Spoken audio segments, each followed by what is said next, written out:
Gaza యుద్ధం ప్రారంభమైనప్పటి నుంచి ప్రపంచ రాజకీయాలలో అత్యంత ఊహించని పరిణామాలు వరుసగా చోటు చేసుకుంటున్నాయి. గాజాలో తమ వద్ద ఉన్న ఆధునిక ఆయుధాలను అప్పగించడానికి, పోరాటాన్ని విరమించడానికి పాలస్తీనియన్లు సైనిక సంస్థ హమాస్ అంగీకరించిందన్న వార్త అంతర్జాతీయంగా తీవ్ర కలకలం రేపింది. ఈ వార్త బయటకు రాగానే అమెరికా అధ్యక్షుడు డొనాల్డ్ ట్రంప్ దీనిని తన భౌగోళిక దౌత్యంలో లభించిన ఒక అతిపెద్ద చారిత్రాత్మక విజయంగా గ్లోబల్ మీడియా వేదికగా ప్రకటించుకున్నారు. అయితే అమెరికా అధ్యక్షుడు ప్రకటిస్తున్న ఈ విజయం వెనుక ఇజ్రాయెల్ దేశానికి, ముఖ్యంగా ప్రధాని బెంజమిన్ నెతన్యాహుకు తీవ్రమైన భద్రత, రాజకీయ సవాళ్లు విసిరినట్లయ్యాయి. అంతర్జాతీయ శాంతి ఒప్పందంలోని కఠినమైన నిబంధనల ప్రకారం హమాస్ ఆయుధాల అప్పగించడం ప్రారంభించగానే ఇజ్రాయెల్ సైన్యం గాజా భూభాగం నుంచి తమ బలగాలను క్రమంగా వెనక్కి ఉపసంహరించుకోవాల్సి ఉంటుంది. అంతేకాకుండా గాజా పాలనాధికారాన్ని తిరిగి రద్దు చేసిన పాలస్తీనా అధికారిక ప్రభుత్వాన్ని అప్పగించే సున్నితమైన ప్రక్రియను ఇజ్రాయెల్ ప్రారంభించాలి. ట్రంప్ చేసిన ఈ ఆకస్మిక ప్రకటనపై ఇజ్రాయెల్ ప్రభుత్వం ఇప్పటివరకు ఎలాంటి అధికారిక ప్రకటన జారీ చేయకపోవడం గమనార్హం. వైట్ హౌస్ ఉత్సాహంగా ఉన్నప్పటికీ ఇజ్రాయెల్ రక్షణ వర్గాలు మాత్రం అత్యంత అప్రమత్తతతో ఉన్నాయి. హమాస్ నిజంగానే తమ వద్ద ఉన్న అగ్ని ఆయుధాలను, క్షిపణులను అప్పగించిందా లేదా అనేది క్షేత్రస్థాయిలో పూర్తి స్థాయిలో నిర్ధారించుకున్న తర్వాతే గాజా నుంచి సైనిక ఉపసంహరణ సాధ్యమవుతుందని ఒక సీనియర్ ఇజ్రాయెల్ అధికార ప్రతినిధి స్పష్టం చేశారు. ఒకవైపు ఇజ్రాయెల్ అంతర్గతంగా తీవ్ర అసంతృప్తితో ఉన్నప్పటికీ ఈ ఒప్పందం పట్ల ఇజ్రాయెల్ ఎంతో సంతోషంగా ఉందంటూ ట్రంప్ ప్రకటనలు గుప్పిస్తూ ఉండడం అక్కడి పరిస్థితిని మరింత సంక్లిష్టంగా మార్చింది. వాస్తవానికి ఈ ఒప్పంద వార్తలు బయటకు రావడమే తడావుగా ఇజ్రాయెల్ రాజకీయాలలో తీవ్ర స్థాయిలో వ్యతిరేకత వెల్లువెత్తుతుంది.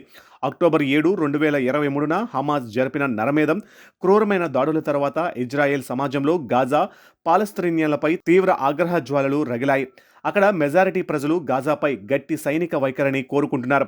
ఇటీవల మే 1న నిర్వహించిన ఒక అధికారిక సర్వే వివరాలు ఇజ్రాయెల్ ప్రజల తీవ్రమైన మనస్తత్వాన్ని బయటపెట్టాయి. ఆ సర్వేలో ఏకంగా 82% మంది యూదు ఇజ్రాయేలీలు గాజా నుంచి పాలస్తీనియన్లు బలవంతంగా ఖాళీ చేయించి ఇతర ప్రాంతాలకు తరలించడాన్ని సంపూర్ణంగా సమర్థించారు. అంతేకాకుండా అదే సర్వేలో 56% మంది ఇజ్రాయెల్ సరిహద్దుల్లో నివసిస్తున్న పాలస్తీనా పౌరులను కూడా దేశం నుంచి పంపించి వేయాలని అభిప్రాయపడ్డారు. మరొక సర్వేలోనైతే 64% మంది ప్రజలు గాజాలో ఉన్న పౌరులలో ఎవరు నిర్దోషులు కారని, ప్రతి ఒక్కరూ హమాస్కు సహకరించే వారేనని భావిస్తున్నట్లు తేలింది. ఇటువంటి తీవ్రమైన ప్రజాభిప్రాయం ఉన్న తరుణంలో గాజా నుంచి ఇజ్రాయెల్ బలగాలను వెనక్కి రప్పించడం నెతన్యాహుకు అతిపెద్ద రాజకీయ ముప్పుగా పరిణమించింది. ఇదిలా ఉంటే ఇజ్రాయెల్లోని మితవాద రాజకీయ నాయకులు, యూదు మత గురువులు గాజాను స్వాధీనం చేసుకుని అక్కడ మళ్లీ యూదుల ఆక్రమణ స్థావరాలను ఏర్పాటు చేయాలని చాలా కాలంగా డిమాండ్ చేస్తున్నారు. దీనివల్ల సైన్యం ఉపసంహరణ అనే ప్రతిపాదనను వారు ఏమాత్రం సహించలేకపోతున్నారు. ఇజ్రాయెల్ తీవ్ర జాతీయ భద్రతా మంత్రి ఇటామెర్ బెన్ గ్వీర్ ఈ ఒప్పందాన్ని బహిరంగంగానే తిరస్కరించారు.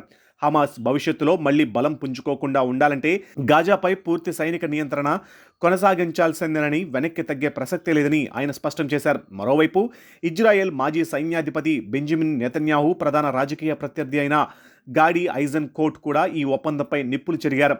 హమాస్ సైనిక సామర్థ్యాలను, పొలిటికల్ నెట్వర్క్ను పూర్తిగా మట్టి కరిపించకుండా సైన్యాన్ని వెనక్కి రప్పిస్తే ఈ యుద్ధానికి ఇజ్రాయెల్లో పెట్టిన వేల కోట్ల బడ్జెట్, కోల్పోయిన సైనికుల ప్రాణాలు వ్యర్థమైపోతాయని, ఇది యుద్ధ ప్రధాన లక్ష్యాన్ని దెబ్బతీయడమేనని ఐజన్ కోట్ తీవ్ర విమర్శలు చేశారు. ఈ పరిణామాలు అన్నింటినీ నడుమ ఇజ్రాయెల్ ప్రధాని బెంజమిన్ నెతన్యాహు తీవ్ర రాజకీయ చదరంగంలో చిక్కుకున్నారు. ఇజ్రాయెల్లో మరికొన్ని నెలల్లోనే సార్వత్రిక ఎన్నికలు జరగనున్నాయి. ఇప్పటికే పలు తీవ్రమైన అవినీతి, అధికార దుర్వినియోగం, కుంభకోణాల కేసుల్లో విచారణ ఎదుర్కొంటున్న నెతన్యాహుకు రాబోయే ఎన్నికల్లో గెలవడం ఆయన రాజకీయ జీవితానికి కాకుండా వ్యక్తిగత స్వేచ్ఛకు కూడా అత్యంత కీలకంగా మారింది. ప్రస్తుతం ఆయన తీసుకునే ప్రతి నిర్ణయం కేవలం దేశ భద్రతపైనే కాకుండా తన కూటమి ప్రభుత్వాన్ని కాపాడుకోవడం, రాబోయే ఎన్నికల్లో ఓటర్లను ఆకట్టుకోవడం పైన ఆధారపడి ఉంటుంది. అమెరికన్ ఇజ్రాయెల్ రాజకీయ విశ్లేషకురాలు డాలియా షెయిన్లిన్ విశ్లేషణ ప్రకారం నెతన్యాహు ప్రస్తుతం ఇరువైపులా పదునైన కత్తి మీద సాము చేస్తున్నారు. ఒకవైపు తన అధికార కూటమికి మూలస్తంభాలైన తీవ్ర మితవాద పార్టీల ఆగ్రహానికి గురికాకూడదని ఆయన భావిస్తున్నారు.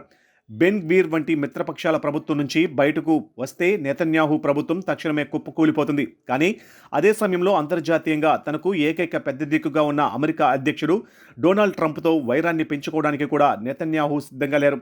ట్రంప్ తెచ్చిన శాంతి ప్రతిపాదనను తెగేసి తిరస్కరిస్తే వైట్ హౌస్ ఆగ్రహానికి గురికాక తప్పదు. ట్రంప్ను ప్రసన్నం చేసుకోవడానికి నెతన్యాహు కొన్ని తాత్కాలిక లేదా చిన్నపాటి సైనిక సడలింపు చర్యలు ప్రకటించే అవకాశం ఉందని నిపుణులు అంచనా వేస్తున్నారు. అయితే గాజా నుంచి ఇజ్రాయెల్ సైన్యాన్ని పూర్తిగా ఖాళీ చేసి బయటకు తీసుకురావడం మాత్రం నెతన్యాహుకు ఆచరణలో సాధ్యపడదు. ఇజ్రాయెల్ వ్యవహారాల నిపుణుడు నిమ్రోడ్ గోరెన్ అభిప్రాయపడినట్లుగా నెతన్యాహు కేవలం అమెరికాను శాంతింపచేయడానికి ట్రంప్తో కలిసి ఒక ప్రకటన విడుదల చేయవచ్చు, కానీ గాజాను వదిలిపెట్టడం ఆయన సొంత ఐడియాలజీకి, పొలిటికల్ ఎజెండాకు పూర్తిగా విరుద్ధం.